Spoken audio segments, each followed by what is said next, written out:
Are we going the right way? This trail doesn't look like the one on the map. I really think we should head back and check. Relax. Exploration is part of trekking. This could be a shortcut. Besides, maps don't always show every trail. Shortcut or not, this place feels off. It's too quiet, and these trees are closing in like they don't want us here. Wait, did you hear that? Hear what?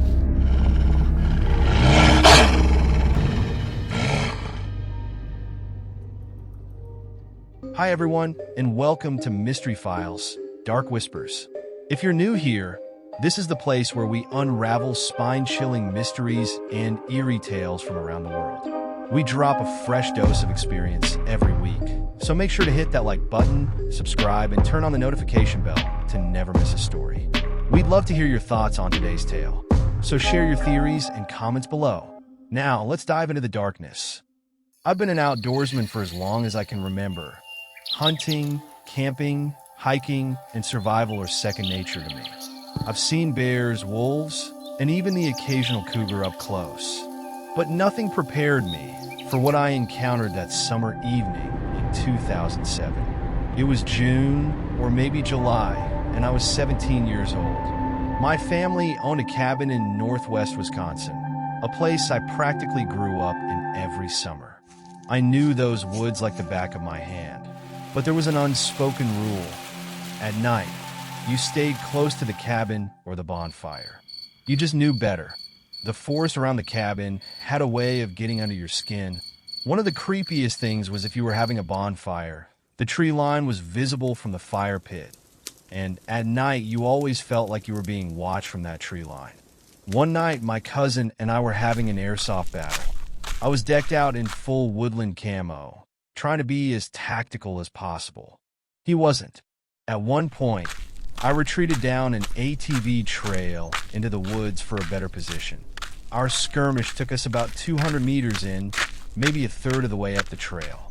We had enough by then and stopped near the edge of a clearing to catch our breath. My cousin was standing about 10 feet away, and I decided to mess with him. I shushed him dramatically and whispered, "We're being watched." He froze instantly, his eyes wide. But then, something hit me. The woods were dead silent. The usual chorus of crickets and distant rustles was gone. I realized the woods were dead quiet, and I got spooked. I started scanning the tree line around the clearing. Left to right, my heart pounded louder with each second of silence. And that's when I saw it. At first, it was just a glint of teeth, sharp, white, and unmistakably predatory. Then, my eyes adjusted to the shape behind them. It was crouched by a tree, staring directly at my cousin. I don't expect you to believe me, but what I saw was a wolf. Not just any wolf, though. This thing was huge, the size of a black bear, easily 300 pounds, maybe more. Reddish-brown fur covered its body, and its eyes, they weren't the eyes of an animal.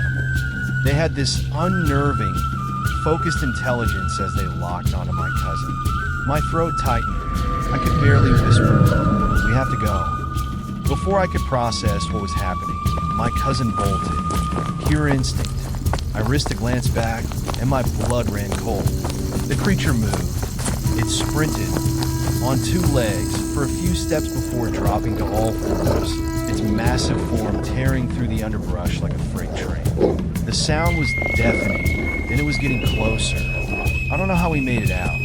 When we broke through the tree line and reached the cabin, the thing stopped chasing us. It just let us go, but I'll never forget it. The size of it, the sheer, impossible size. 7 feet tall, maybe more when it stood upright. Its paws, no, they weren't paws, they were hands, massive and clawed. I've tried to explain it to myself, to rationalize it. Wolves don't move like that, and they don't get that big. And yet, I saw what I saw. The closest thing I can compare it to is something out of folklore. Something people laugh at and dismiss. But I swear, in that moment, I was staring at what appeared to be a werewolf. Thank you for staying with me until the very end. If you enjoyed this journey into the shadows, please hit that like button and subscribe to the channel. Your support helps me bring you even more gripping and thrilling experiences. Until next time, stay curious.